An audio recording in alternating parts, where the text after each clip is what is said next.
हाथ खड़े कर लो, हाथ खड़े कर लो।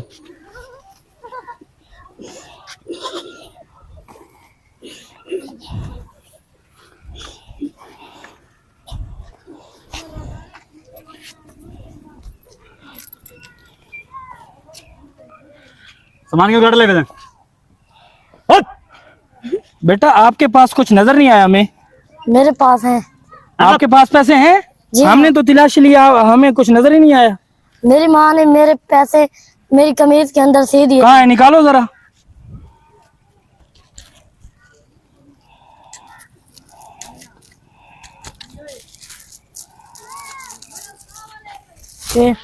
अच्छा बेटा आप मुझे ये बताएं कि जिनकी हम चोरी डाका करते हैं वो तो लोग झूठ बोलते हैं, आपने सच कैसे बोला?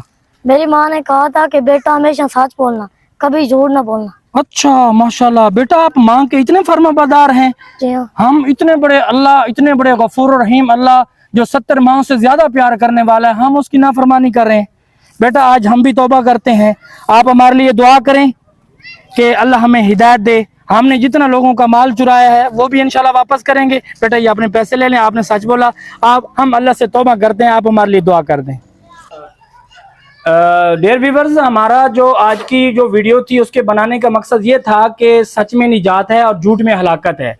देखो उस बच्चे ने सच बोला जिसकी वजह से जो है ना सच में बरकत होने की वजह से डाकुओं ने भी तौबा कर ली और उन्होंने एक बहुत ज़बरदस्त किस्म की जो है ना तौबा की। उन्होंने ये कहा कि आप माँ की फरमाबरदारी कर रहे हैं, माँ के इतने वफादार हैं और हम उस अल्लाह के जो 70 माओं से ज़्यादा प्यार करने वाला है हम उसके भी वफादार बनते हैं। तो उन्होंने सच्ची तौबा कर ली, उन्होंने उस बच्चे को पैसे भी वापस कर दिए और उसके अलावा जिन लोगों को उन्होंने डाका मारा था, जिनके पैसे उन्होंने चुराए उनको भी वापस कर दिए।